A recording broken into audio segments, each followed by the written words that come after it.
Hello friends, welcome back to my YouTube channel Study Career Point. I hope you all are doing well. So start करते हैं हमारी आज के previous year के question paper की series से। तो देखिए CDP पेपर 2 के लिए यहाँ आप लोगों की क्लास है, पेपर 1 के लिए भी आप लोगों की क्लास चल रही है। तो जो बच्चे वो क्लास नहीं देख रहे हैं तो CDP पेपर 1 के लिए भी ज़रूर देखिए, क्योंकि देखिए जो CDP का सिलेबस होता है वो दोनों एग्जाम के लिए सेम ही होता है। जितने क्वेश्चंस आप लोग देखेंगे वो आपके आने वाले एग्जाम के लिए बेनिफिशियल होंगे। ठीक है, स्टार्ट करते हैं हमारी आज की क्लास से। तो देखिए फर्स्ट क्वेश्चन देखते हैं यहाँ पर। फर्स्ट क्वेश्चन क्या कहता है, तो देखिए कथन ए यहाँ पर दिया गया है, शिक्षिकाओं को यह मानना चाहिए कि उनके जेंडर से अनपेक्ष सभी बच्चों में तार्किक, गणितीय एवं भाषाई कौशल होते हैं। जेंडर एक सामाजिक संरचना है। तो देखिए कौन सा यहाँ पर सही हो जाएगा। तो देखिए जेंडर एक सामाजिक संरचना है, बिल्कुल सही है। उनमें जेंडर से अनपेक्ष सभी बच्चों में देखिए तार्किक, गणितीय एवं भाषाई कौशल होते हैं। ठीक है, शिक्षकों को यह बात माननी चाहिए। तो देखिए दोनों ही यहाँ पर क्या हो जाएंगे, कथन बिल्कुल सही हो जाएंगे। और आर जो है वो सही व्याख्या करता है देखिए ए की। तो यहाँ पर ऑप्शन नंबर 1 जो है वो बिल्कुल सही हो जाता है। नेक्स्ट क्वेश्चन देखते हैं। देखिए लेविगोत्स्की संज्ञान को किस प्रकार समझते हैं, अनुवंशिक और परिपक्व, व्यक्तिगत एवं क्रिया आधारित, सार्वभौमिक एवं अचल, या फिर सामाजिक एवं भाषा आधारित। तो देखिए जो लेविगोत्स्की है वो संज्ञान को किस प्रकार से समझते हैं, तो वो सामाजिक समझते हैं और लैंग्वेज वेज समझते हैं। तो यहाँ पर ऑप्शन नंबर 4 बिल्कुल सही हो जाएगा लेविगोत्स्की के अनुसार। नेक्स्ट देखते हैं। देखिए नेक्स्ट क्वेश्चन यहाँ पर है, बाल विकास का कौन सा क्षेत्र बच्चों के व्यक्तित्व के भावात्मक घटक से संबंधित है, जैसे कि व्यक्तियों, वस्तुओं एवं उसके आसपास के प्रति बच्चों की भावनाएं। तो देखिए शारीरिक है, आध्यात्मिक है, संवेगात्मक है, या फिर संज्ञानात्मक है। तो देखिए कौन सा यहाँ पर सही हो जाएगा। तो देखिए ऑप्शन नंबर 3 बिल्कुल सही हो जाएगा। यहाँ पर जो ये भावनाएं आती हैं किस में आती हैं, जो हमारे आसपास के लोगों के लिए, ऑब्जेक्ट्स के लिए, हमारे सराउंडिंग्स के लिए, तो वो कौन सी होती हैं, इमोशनल होती हैं। ऑप्शन नंबर 3 जो है यहाँ पर बिल्कुल सही हो जाता है। नेक्स्ट देखते हैं। देखिए लेविगोत्स्की निम्न में से किस कथन को मान्यता देते हैं, यह देखना कि वर्तमान में बच्चों की क्षमताओं से परे क्या है, लेकिन जो वे समर्थन के साथ क्या कर सकते हैं। बच्चों को उनकी वर्तमान क्षमताओं तक सीमित रखना, बच्चा अकेले और बिना किसी की मदद के क्या कर सकता है, केवल इसी चीज़ पर ध्यान केंद्रित करना, या फिर इन अवधारणाओं को सिखाने का लक्ष्य रखना जो बच्चे के समीपस्थ विकास के क्षेत्र के परे हैं। देखिए बियॉन्ड नहीं होता, जो अंदर है, जो जोन ऑफ प्रॉक्सिमल डेवलपमेंट के अंदर है, क्षेत्र के अंदर है, वो सही हो जाता है। लेकिन यहाँ पर परे है, तो देखिए ये भी गलत है। केवल इसी चीज़ पर ध्यान केंद्रित करना कि बच्चा किसी की मदद से क्या कर सकता है, तो ये भी यहाँ पर गलत हो जाएगा।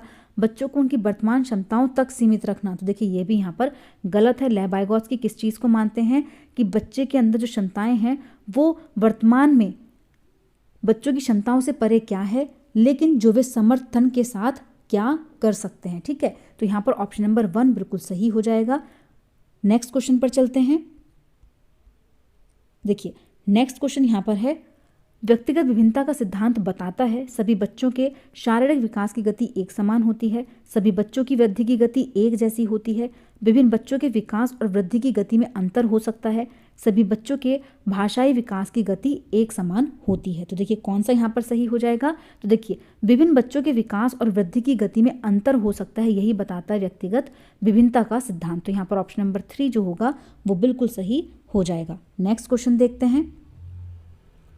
देखिए नेक्स्ट यहाँ पर है, जीन पियाजे के अनुसार जब किसी बच्चे को खिलौना दिखाया जाता है और फिर उसे छुपा दिया जाता है, वह उसे भूलने की बजाय खिलौने को खोजने की कोशिश करता है। बालक में यह विशेषता किस अवस्था में पाई जाती है और इस विशेषता को क्या कहा जाता है। तो देखिए जो ऑब्जेक्ट परमानेंस की स्टेज होती है बच्चे के अंदर आती है, वो कौन सी स्टेज में आती है, तो देखिए सेंसरी मोटर स्टेज में ही आ जाती है। ठीक है, यहाँ पर कौन सा सही हो जाएगा, ऑप्शन नंबर 3 यहाँ पर बिल्कुल सही होगा। नेक्स्ट क्वेश्चन देखते हैं। देखिए बच्चे समाज में अपनी भूमिका को किन प्रक्रियाओं द्वारा सीखते हैं, समाजीकरण और उत्संस्करण द्वारा, समावेशन समायोजन के द्वारा, अनुकूलन और समायोजन के द्वारा, या फिर अनुकूलन एवं उत्संस्करण के द्वारा। तो देखिए यहाँ पर कौन सा सही है। तो देखिए जो बच्चे हैं वो अपनी भूमिकाओं को किसके द्वारा सीखते हैं, सोशलाइजेशन के द्वारा सीखते हैं और अकल्चरेशन के द्वारा सीखते हैं। यहाँ पर ऑप्शन नंबर 1 बिल्कुल सही हो जाएगा। नेक्स्ट क्वेश्चन देखते हैं। देखिए नेक्स्ट क्वेश्चन यहाँ पर है, निम्न में से कौन सा कथन सामाजिक रचनात्मक कक्षा कक्ष में मूल्यांकन को चिन्हित करता है? फर्स्ट पॉइंट यहाँ पर है, मूल्यांकन को विद्यार्थियों में डर और तनाव पैदा करना चाहिए एवं प्रतिस्पर्धा को बढ़ावा देना चाहिए। देखिए बिल्कुल गलत पॉइंट है कि तनाव को पैदा करना है, बच्चों के अंदर फियर को, डर को पैदा नहीं करना है। मूल्यांकन में विविध प्रकार के तरीके जैसे पोर्टफोलियो, कक्षागत एवं अंतःक्रियाएं शामिल होने चाहिए। मूल्यांकन बच्चों के जानकारी के प्रत्यास्मरण की क्षमता को बढ़ाने के लिए किया जाना चाहिए, या फिर मूल्यांकन को केवल बच्ची क्या नहीं जानती पर केंद्रित होना चाहिए बजाय इसके कि बच्ची क्या जानती है। तो देखिए ये पॉइंट भी यहाँ पर बिल्कुल गलत होगा। तो देखिए कौन सा सही हो जाएगा यहाँ पर? ऑप्शन नंबर 2 बिल्कुल सही है। मूल्यांकन में विविध प्रकार के तरीके जैसे पोर्टफोलियो, कक्षागत, अंतःक्रियाएं शामिल होनी चाहिए। नेक्स्ट क्वेश्चन देखते हैं। देखिए बच्चों में संज्ञानात्मक विकास को सुधारित करने के लिए जीन पियाजे किस चीज़ को महत्व देते हैं, जबकि लेव वाइगोत्स्की किस चीज़ को महत्वपूर्ण मानते हैं? तो देखिए यहाँ पर 2 की बात की गई, एक तो जीन पियाजे की और दूसरा लेव वाइगोत्स्की की। तो देखिए लेव वाइगोत्स्की किस चीज़ पर फोकस करते हैं? लैंग्वेज पर, कल्चर पर और सोशल इंटरेक्शन पर। तो देखिए सेकंड पॉइंट में इनमें से कोई पॉइंट अगर है तो वो करेक्ट हो जाएगा। अब देखिए यहाँ पर रिवॉर्ड्स की बात नहीं करते, पनिशमेंट की बात नहीं करते, एक्टिविटी की बात कौन करता है? जीन पियाजे करते हैं, तो ये भी यहाँ पर नहीं होगा। लैंग्वेज की बात कौन करते हैं? लेव वाइगोत्स्की करते हैं, ठीक है। और एक्टिविटी की बात कौन करते हैं? तो जीन पियाजे करते हैं। तो यहाँ पर ऑप्शन नंबर 1 बिल्कुल सही होगा। नेक्स्ट क्वेश्चन देखते हैं।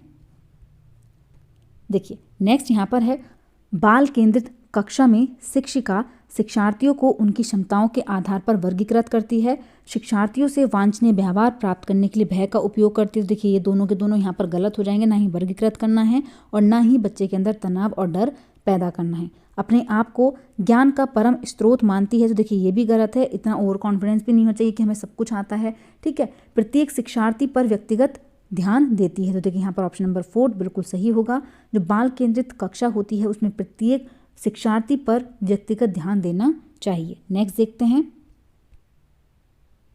देखिए नेक्स्ट क्वेश्चन है, लॉरेंस कोलबर्ग के अनुसार नैतिक विकास के अच्छा लड़का अच्छी लड़की चरण में व्यक्तियों की क्या विशेषता होती है? फर्स्ट है, नियमों को निश्चित और निरपेक्ष रूप से देखना। देखिए नियमों की बात इस स्टेज में नहीं होती है। दूसरों के द्वारा सम्मान प्राप्त करने की चाह और वह करने की कोशिश करना जो दूसरों को खुश करे। देखिए वहीं पर गुड गर्ल और गुड बॉय ओरिएंटेशन स्टेज होती है, जहाँ पर बच्चा दूसरों को खुशी देने के लिए कार्य करता है। तो यहाँ पर ऑप्शन नंबर 2 बिल्कुल सही होगा। नेक्स्ट क्वेश्चन देखते हैं।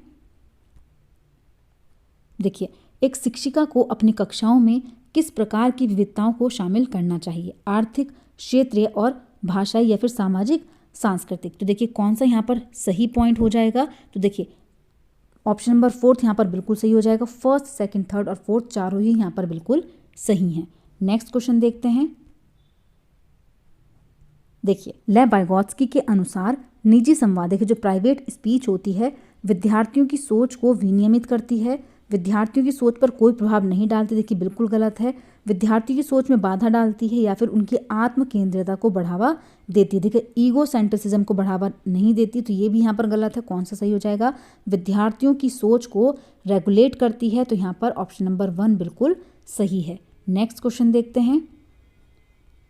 देखिए समावेशन को किससे बढ़ावा नहीं दिया जाता है? लचीला समूहन, उचित समायोजन, विभेदित निर्देश या फिर नामीकरण एवं पृथक्करण। देखिए यहाँ पर नेगेटिव पूछा गया है, किस चीज़ से बढ़ावा नहीं मिलता? तो वो है ऑप्शन नंबर 4 सेग्रीगेशन और लेबल बच्चे को नहीं करना है, ठीक है। ऑप्शन नंबर 4 यहाँ पर सही होगा। नेक्स्ट क्वेश्चन देखते हैं। देखिए हॉवर्ड गार्डनर का क्या मानना था? प्रत्येक व्यक्ति के पास अलग अलग मात्रा में विभिन्न प्रकार की बुद्धि होती है।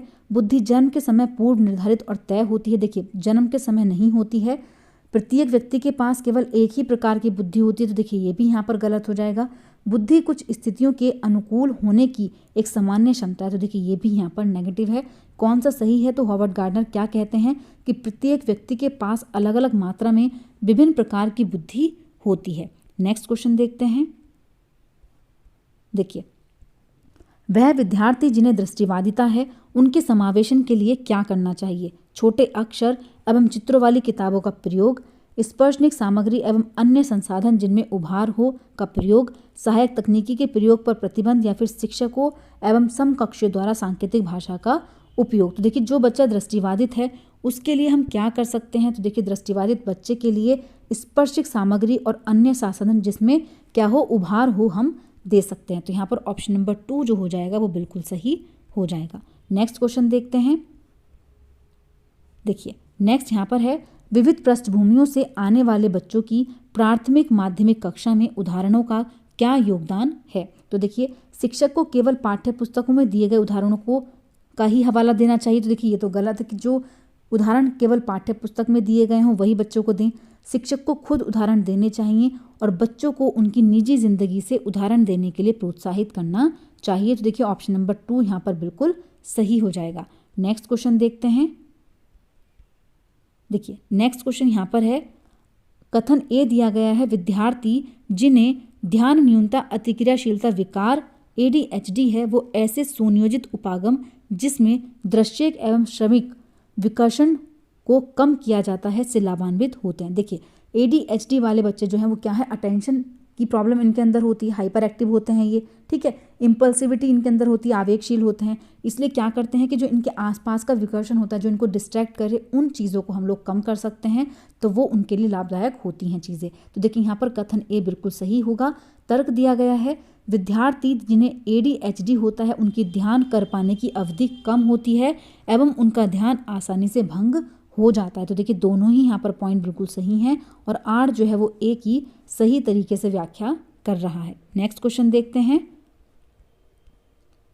देखिए इस प्रश्न में कौन से कौशलों का परीक्षण शामिल है? सभी बच्चों की ज़रूरतों, रुचियों एवं योग्यताओं का सम्मान करते हुए शिक्षक एक प्रगतिशील कक्षा कक्ष की रचना कैसे कर सकते हैं? तो देखिए केवल ज्ञान के द्वारा, केवल बोध के द्वारा, समस्या समाधान के द्वारा या फिर अभिसारी सोच के द्वारा। तो देखिए कौन सा यहाँ पर सही पॉइंट हो जाएगा? तो देखिए यहाँ पर जो अध्यापक है वो क्या कर सकते हैं, समस्या समाधान के द्वारा बच्चे की प्रगतिशील कक्षा कक्ष की रचना कर सकते हैं। नेक्स्ट क्वेश्चन देखते हैं। देखिए नेक्स्ट यहाँ पर रचनात्मकता की सबसे विशिष्ट विशेषता कौन सी है? तो देखिए कौन सी हो जाएगी? अनुरूपता है, अभिसारी सोच है, अपसारी है या फिर परिकल्पित निगमनात्मक तर्क है। तो देखिए जो रचनात्मक बच्चे होते हैं उनकी विशिष्ट जो चीज़ होती है, विशेषता होती है, वो क्या होती है? डाइवर्जेंट थिंकिंग, जहाँ बच्चा एक ही प्रॉब्लम का मल्टीपल तरीके से सॉल्यूशन फाइंड कर सकता है। ठीक है, तो यहाँ पर ऑप्शन नंबर 3 जो है वो बिल्कुल सही हो जाएगा। नेक्स्ट क्वेश्चन देखते हैं। देखिए नेक्स्ट क्वेश्चन यहाँ पर है, कथन ए दिया गया है, शिक्षकों को माध्यमिक कक्षाओं के विद्यार्थियों को अपने संवेगों को व्यक्त करने के लिए शब्दावली देनी चाहिए और उन्हें प्रोत्साहित करना चाहिए कि वे अपनी अनुभूतियों के बारे में अपनी डायरी में लिखें। तर्क दिया गया है, विद्यार्थियों को संवेग पहचानने और उसे अभिव्यक्त करने में मदद करने से संवेगों को स्वनियमित करने को बढ़ावा मिलता है। तो देखिए कौन सा पॉइंट यहाँ पर सही हो जाएगा? तो देखिए ऑप्शन नंबर 1 यहाँ पर सही है, ए और आर दोनों ही यहाँ पर सही हैं और आर जो है वो सही व्याख्या करता है ए की। नेक्स्ट क्वेश्चन देखते हैं। देखिए नेक्स्ट क्वेश्चन यहाँ पर है,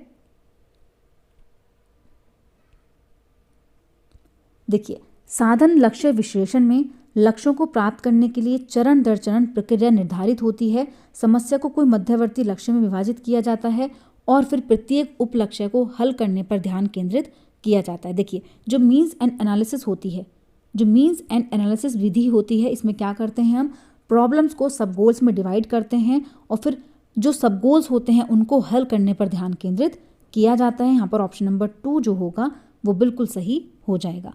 नेक्स्ट क्वेश्चन देखते हैं। देखिए नेक्स्ट क्वेश्चन यहाँ पर है,